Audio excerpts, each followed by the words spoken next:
Assalamualaikum warahmatullahi wabarakatuh. Saya Aulia Nurul Hapsari dengan NIM 110162304. Di sini saya akan memaparkan pendapat saya tentang diskusi yang ada di ruang diskusi 9. Selanjutnya pada ruang diskusi 9 ini membahas untuk mencari sebuah resep masakan di mana tiap mahasiswa ini harus beda. Lalu dibandingkan langkah-langkah yang ada di dalamnya antar dua mahasiswa, lalu dibuat kesimpulan.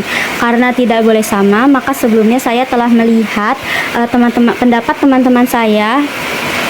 Oleh karena itu saya memilih resep sate buntel khas Solo. Nah, karena dibandingkan dengan pendapat teman, saya melihat teman saya ada yang memilih resep sate Padang.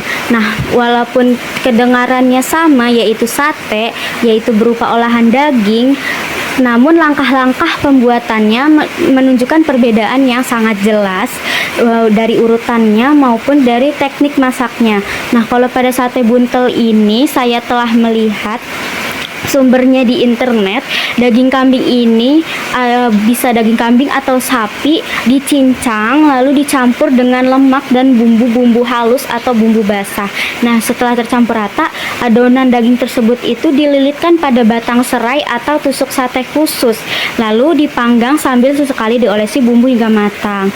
Nah, tahap ini dilakukan secara runtut mulai dari pengolahan bahan mentah, dari dagingnya masih mentah pun bumbu-bumbu yang masih berbentuk aslinya, berbentuk bawang belum dihaluskan gitu, terus pembentukannya, dililitkannya itu sampai pemanggangannya.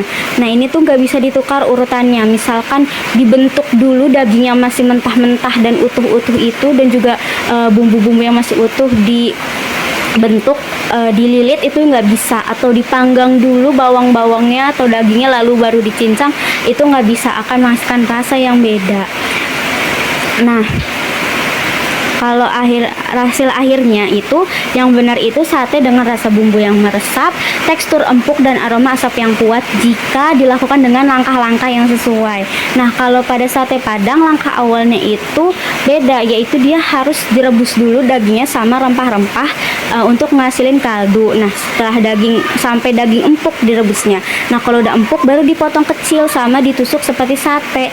Nah, proses bakar ini sebenarnya bukan untuk mematangkan daging karena hanya dilakukan sebentar. Jadi proses bakar ini cuman untuk ngasih aroma-aroma asap. Nah, fokus utamanya ini tapi bukan di rasa daging yang berempah kayak sate buntel, tapi pembuatan kuah kental dari kaldu yang tadi itu dicampur sama bumbu halus dan tepung beras sehingga kental.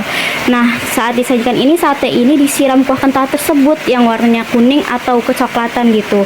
Nah, ditaburi bawang goreng. Nah, kalau dilihat dari cara kerjanya, kedua resep ini tuh punya struktur langkah yang sistematis dan tidak bisa sembarang diubah urutannya karena nanti akan menghasilkan masakan yang berbeda.